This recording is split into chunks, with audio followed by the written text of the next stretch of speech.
Fair to say that law enforcement is treating this as a workplace violence. An active shooter situation. Several civilians inside this facility. Of an active shooter that have been injured.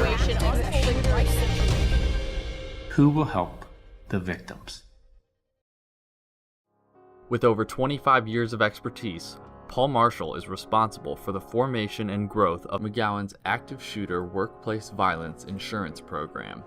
Since the program's inception, he has insured over 1,500 businesses, organizations, and events throughout the United States. In the past 2 years, he has spoken at over 100 different conferences, hosted monthly webinars, interviewed with a host of news outlets, has been published in numerous magazines, and is now teaching continuing education classes all over the country.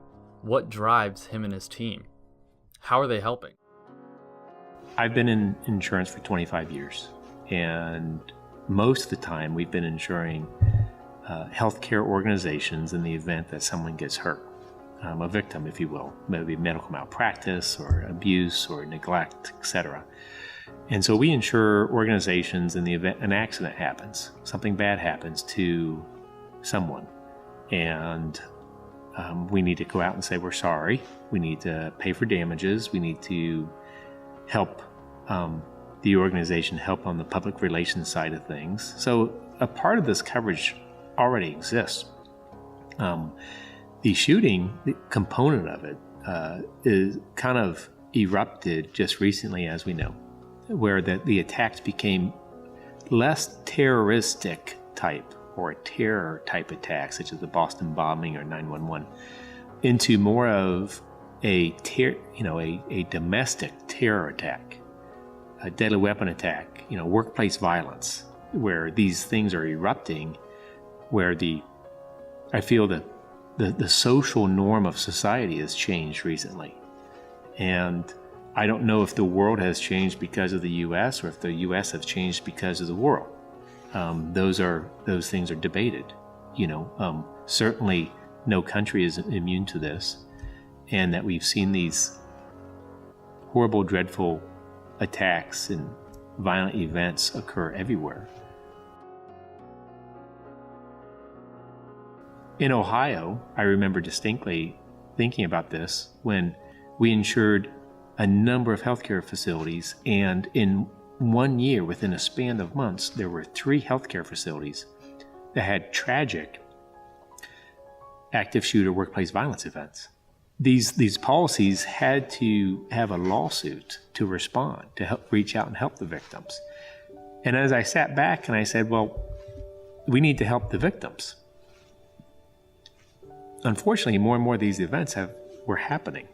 Schools and churches and Boston bombings. And there was one theme of, well, who's taking care of the victims? Who's helping the organization heal from these? Because I know that traditional insurance was not responding in a way that we would want. That's the day $1 one, because of this. So I did a little bit of research, and while there were some older workplace violence policies, they weren't complete. They had some coverages out there, and then there were some policies available in London market, the Lloyd's of London, but they needed a little tweaking as well. They needed a little bit broader coverage, less exclusionary wording. The example definition of weapon was pretty tight, and so we needed to expand that to include vehicles and just about any instrument that's used in a deadly weapon attack, right? Including drones. So we expanded that wording.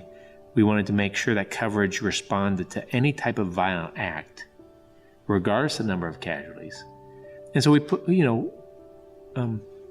I wrote a policy up, and we went to several markets to saying, hey, would you back this? And a number of markets said, yeah, we feel this is a really appropriate coverage. And so that's how these policies were kind of born. And so we took it to the market. We announced it to our partner brokers throughout the country, which we work with tens of thousands of distributors, agents, and brokers, wonderful partners throughout the country. And they felt it was a very applicable coverage. they took it to their clients, and their clients said, yes, this is something that's, quote, this keeps me up at night. And so when we hear that as a program manager, an insurer, we know that we're answering, we're filling a void, filling a gap. And so we were off. We launched the product and received tremendous amount of attention from the media, whether it be Wall Street Journal, Washington Post, Insurance Journal, Risk and Insurance Magazine, about launching this particular product, and had lots of questions similar. And then there were points along the way that galvanized, our why, that made me and the team understand that while we're creating an insurance product to fill a need, a financial loss, we're also answering the question of who will help the victims. And I say that because those are some very powerful words where I heard them. I did not make them up, but a mother who her child was involved in a shooting in Cleveland. Unfortunately, the young girl was paralyzed and in a wheelchair bound for the rest of her life. And someone had told them, you're going to have to sue the school district in order to be compensated for this loss. Because the traditional insurance just doesn't pay out monies. There has to be potential liability, etc. And so that's what happened. They sued the school district. The lawsuit went on for years, as you can imagine. The mother trying to take care of the daughter and therapies and the expenses of that. And the jury comes out with their verdict. They heard both sides. And fortunately for the insured, unfortunately for the victim, the jury ruled on behalf of the organization, saying they couldn't have prevented this. And while that may have been so, we still had a mother and child, and the child paralyzed. And so the mother asked the question, and the news reporters were in the room, and they reported on it. And I spoke to that reporter firsthand a week later, and he told me the story of the mother just asking the question, who will help the victims? And if it wasn't powerful enough, he picked up on her vernacular, her verbiage. And while there was one single victim in this scenario, she used a plural form. And he couldn't help but realize that she was talking about who was going to help the past victims, the current victims, the future victims of these tragic accidents if the current insurance and legal system is set up not to help them. And that was a very powerful moment for me and my team. I think we became very strongly committed that this is something beyond insurance, but something that we're helping victims, communities, parishes, churches, nonprofit organizations, heal themselves. And so that was a big power moment for us. It really galvanized our work and what we do. McGowan, we're a program administrator, and as opposed to a agent or broker or insurance company, McGowan, we fill a little niche. I like to say it's a insurance incubator. And so what we do is we work with various risks, one being active shooter workplace violence, for example. This coverage didn't exist. There was a need. There were markets, insurance carrier risk bearers that were interested in providing the coverages. There were certainly clients that wanted the coverage, but someone had to underwrite it, and someone had to manage the process of accepting applications, marketing, underwriting each and every risk, issuing policies, collecting premiums, ultimately overseeing claims. And so that's what we do. That's what McGowan does. Active shooter workplace violence. We started a few years ago. It is one of 15 portfolio of risk products that we offer to the public. We're based in Cleveland, Ohio. We have representatives in just about every state, and we insure risks in just about every state of the country, and we're looking actually to move up into Canada. We work through retail and wholesale brokers, and we pride ourselves on top-notch service and claims handling and just being that true partner with our insurance carriers. To simplify it, there was a gap in coverage that the GL policy, general liability, commercial general liability policy, did not cover. And this was a response coverage to these tragic events. Active shooter, deadly weapon attack, mass shootings, they go by a number of different names. We hear them all too often in the news. That's the main truth. The general liability policy requires a lawsuit. So the injured party, whether it be a patron, student, family of a church or school or municipality or a restaurant chain, if a tragic accident occurs, they need to file a lawsuit. And lawsuits are expensive.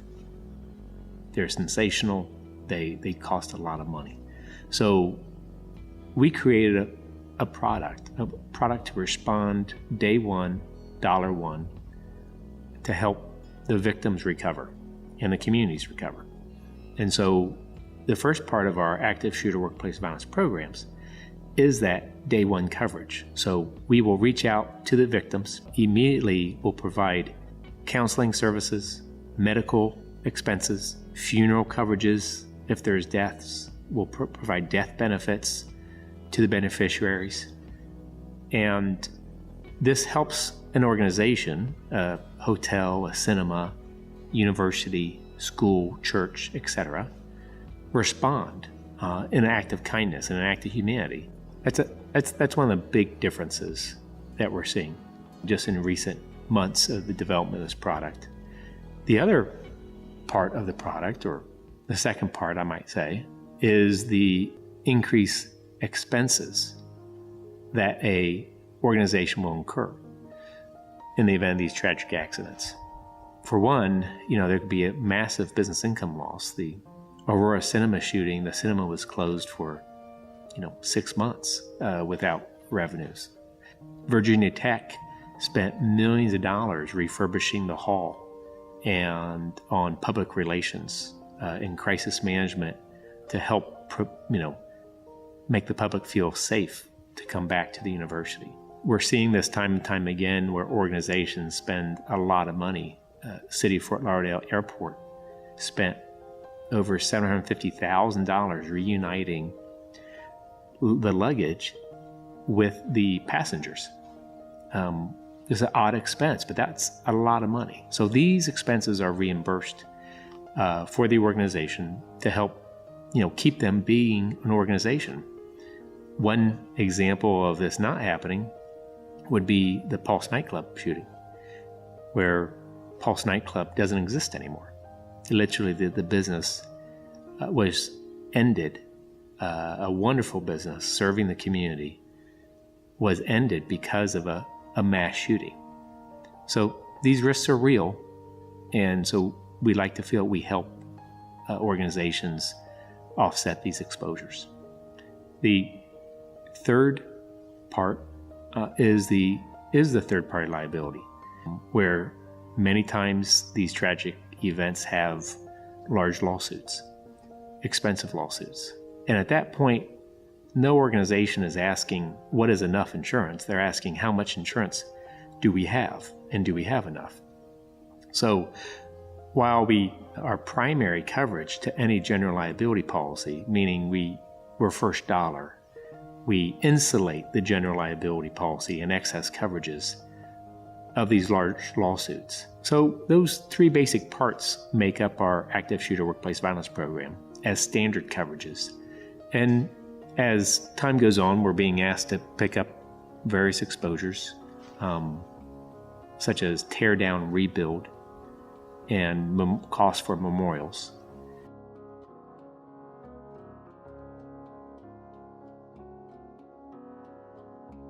Education, that's key. We're raising awareness, we're educating on this new product, which we have to.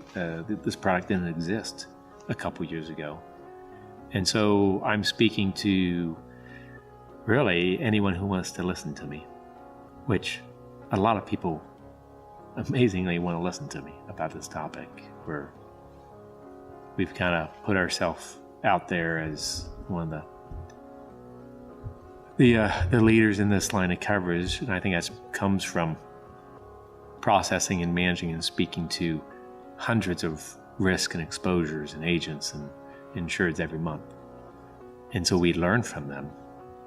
I feel we're doing a lot. We're probably doing the most of anyone in the country. And that's because we're speaking to 200-300 risks people per month. Every week we're traveling someplace and teaching classes and that kind of stuff. So yeah, I think we're probably on the forefront of that in the insurance world. One of the evolutions that we've come up with was initially we were having people work with a tested service provider, which was great, a crisis responder. But now it's evolved where, as we're bringing on 50 to 100 clients everywhere in the country, it's difficult to do the threat assessments everywhere in the country immediately. So we've reached out to local networks of local service providers all over the country.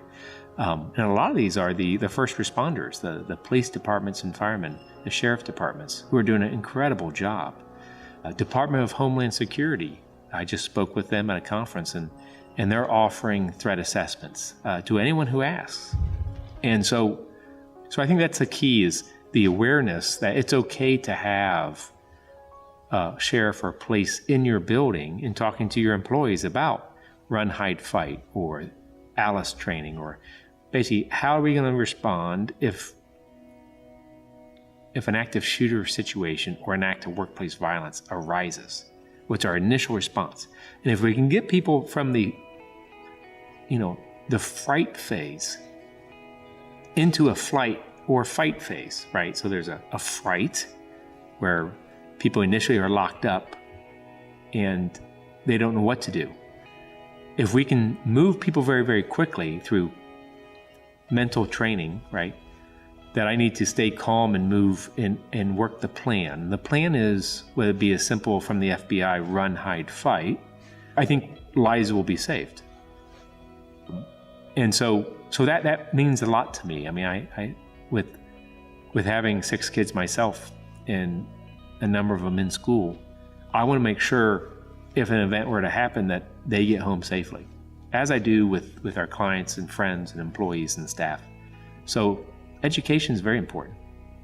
And that kind of comes with the job that we're talking about, insurance. And then naturally, we talk about how to prevent these events from ever happening.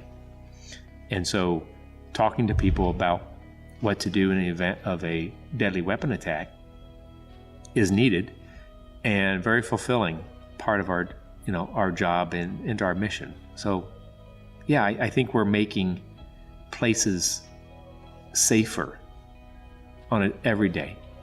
And that's another why, why are we doing this? Why we get up every day? Why do I hit the road just about seemingly every day in a different city and speaking about this? A big part is we're making these organizations and the individual people safer. And that makes us feel good.